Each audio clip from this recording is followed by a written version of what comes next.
Hello, Mr. Klein. Now, right here I have my machine. Now, as you can tell, it's completely open, but you know what? I don't really want you to go ahead and open your machine completely like this. I really want to start by doing sort of like a diagnostic, find out exactly what's going on with your machine. What I'm going to show you right now is how to remove this cover right here. This is the top cover for the tape section right here. It's very easy to remove. This is the rear of the machine.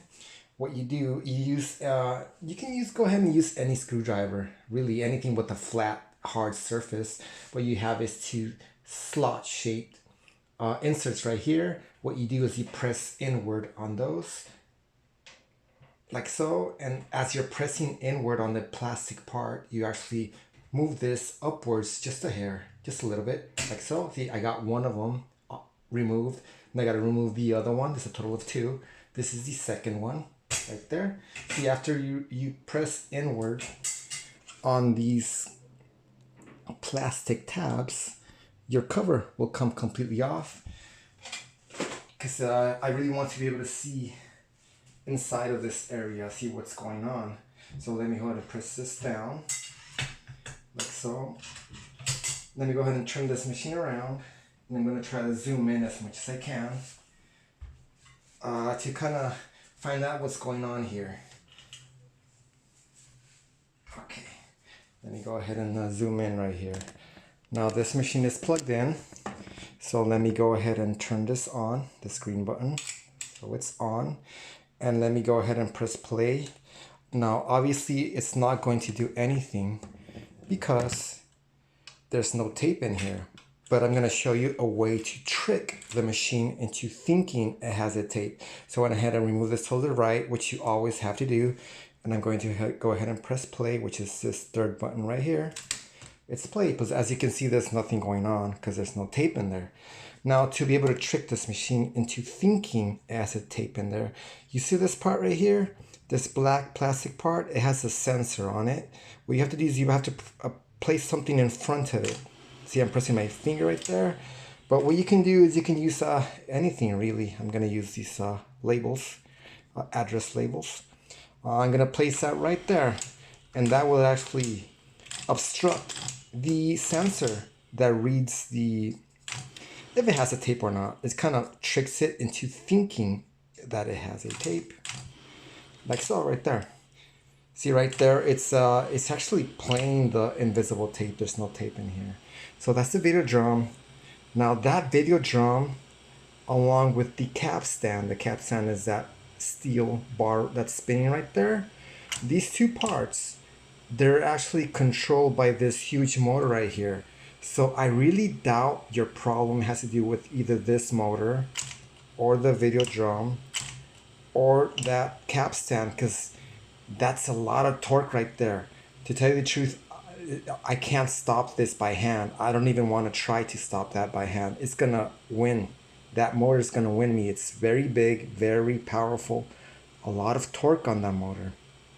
Now, the design of this machine, it actually has two motors. It has this one, which is the larger of the two, and has a very small motor. To tell you the truth, at least to me, it's too small. A motor that size should be enough for something like a compact cassette machine. That would make sense, but for this machine, which uses these very big tapes, very heavy tapes, the VX format tapes, I really wish that the Matsushita Quasar national company, they would have used a larger size motor for both the supply and the take-up spools. See, they're working right now. This machine is working very well. Since my last video, I'll probably have placed probably 4 hours on this machine. Like I told you, this is not my favorite machine. I don't use it as often as other machines that I own. So it's spinning right now. Now, I did tell you via text a while ago that I love walking. Walking is one of my favorite things ever. The reason I like walking so much is I get so many ideas. I start thinking, I get wonderful ideas. I was thinking, how am I going to be able to determine what kind of torque I have on this machine? because to tell you the truth, I'm not an expert. I don't do this for a living. I don't have many very expensive tools and testing equipment with me. For example, I don't own any oscilloscopes, anything like that. I'm not really at that level. My father never was either. I never really want to be better than my father. That was his limit. When he needed to use an oscilloscope, that he knew right away. Okay, this is where I'm. I can't continue. I need an oscilloscope. I'm not gonna be able to fix this machine. So what I was thinking, what is something that every single household has? Uh, um, your debit or credit or a gift card. Every single home has at least one, and they're all pretty much the same size, and they all pretty much have the same amount of give. They're plastic. I know they do have the cardboard ones. I'm not going to use a cardboard one. I'm going to use a plastic one. So this is what I'm actually going to use to determine what kind of torque I have on that part right there. Now that part right there is actually the take-up reel. If this is actually would be grabbing the tape. The tape would be coming out of that white colored supply reel, and they would actually go like so through here to the audio flash tracking heads, through the capstan and rubber roller, around completely around the video drum, a complete turn. It's a very bad idea because that you always have that turn, even if you're fast forwarding or rewinding. That's a lot of wear and tape on the tape. Around here through these metal guides and back into this take-up, which actually is spinning right now. So let me go ahead and kind of tell you, oh, I actually can spin this physically with my bare hands, which is it's awful to know. I mean, I really should not be able to, but that's the way this machine was made. It's a flawed design. It's one of the many reasons why it didn't really succeed. I mean, Beta and VHS, they really were much better design than this. Let me go ahead and stop this by hand. See right there, I stopped it. That's it. I can stop it. I can actually stop this with my 2 fingers. See, I can stop it. So that's not a very good way to determine torque. What I figured out is a way to determine with this debit card. Now what I'm gonna do, I'm gonna place it in a specific place right here. This is the metal cover that covers up the actual tape after it's in here. I'm gonna place my card exactly right there, and I'm gonna use this edge to touch the, I believe they call those cogs. They're plastic shapes, protrusions that actually spin the actual tape. That would be this white part in here. This right here, this would become moved by the protrusions on this black colored part right here. So let me go ahead and place this card right here. I love the fact that these have numbers. I'm actually going to head and place my fingers over specific groups of numbers, and I'm going to work my way down, and that's how I'm going to determine exactly how much torque I have on this machine. Because I really want more information on your machine. What is actually happening now that you did tell me you're getting this. Well, you can't see it right now because this cover is completely off. But there's a LED that turns on right here when the machine determines that it's either struggling too much. For some reason, I don't know why your machine is struggling. Now, like I said, I doubt it's this motor. This motor is very powerful, a lot of torque. I doubt it's the video drum. It's since it is being powered by that machine, that motor, it has a lot of torque. And I doubt it's a capstan that has a lot of torque as well. Now, you did tell me you have quite a few hours on your machine. I believe you told me you had already played about 6 tapes. I don't know the runtime on those tapes. Just in case those are the 120 minute tapes, you probably have about 12 hours of runtime on your machine. I would clean that video drum. I mean, since you're in here, since you already removed this cover, I would clean that drum for sure. Because I can actually clean this drum after every 2 hours. You have to consider that these tapes are very old. They tend to shed because every single year that passes, they become more prone to shedding. They're very old. They actually have a lubricant on them. And that lubricant, it tends to deteriorate over time. That's one of the many reasons why I really want to Now, I've talked about this on many online forums, and everybody tells me don't do it, it's a bad idea. And that's kind of like encouraging me to do it because I actually like using this machine, not just to transfer old videos to a digital format. I actually like recording onto them and viewing modern day films on it. Now, I really want to respool my tapes with newer, either beta or VHS tapes. That's one thing I want to do because that's actually a better formulation and it's actually a fresher formulation. Obviously, it's not from 1977. It's a lot newer.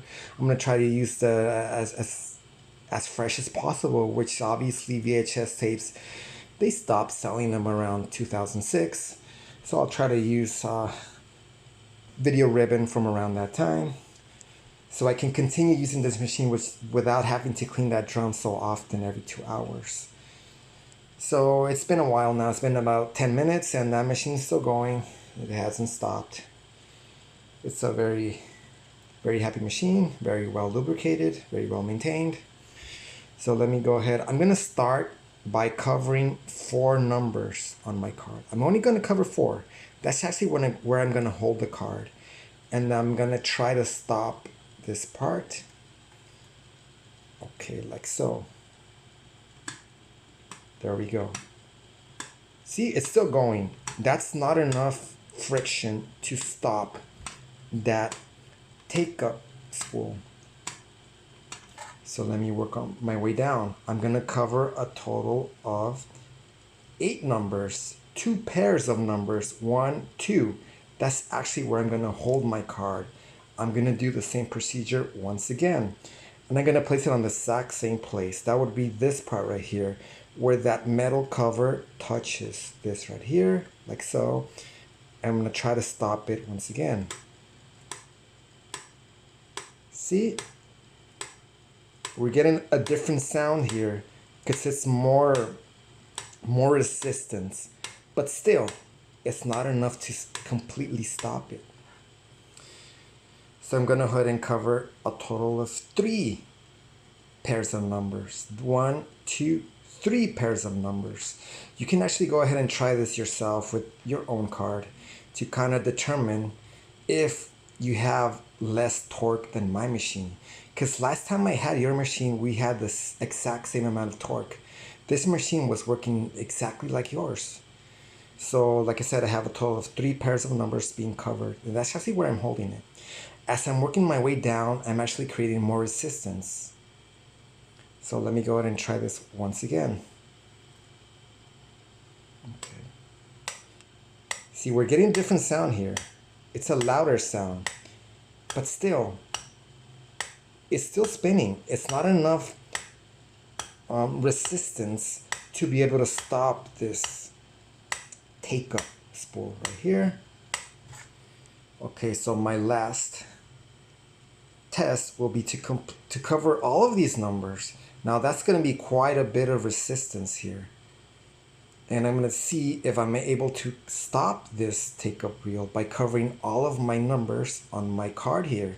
Like I told you, this is a plastic card. I will not use a cardboard one. I know they do sell cardboard gift cards. I did not use a cardboard one. I use a plastic one. So let me go ahead and try this once again. I'm going to place this right there. I'm always placing it exactly on the same place. And I'm going to move this downward. I'm going to try to stop that. Okay. See, that's a different sound. But still, it's not enough to stop it. I have quite a bit of torque on this machine. See right there. It's not enough to stop it. It's still going. So far I covered 1 pair, 2 pairs, 3 pairs, and 4 pairs. Now I don't know how many pairs of numbers you would have to cover on your card to be able to stop this part right here.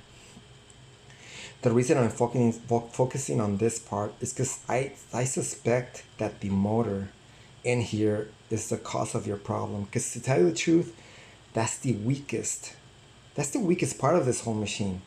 Everything else is pretty much oversized. It's overkill, to tell you the truth.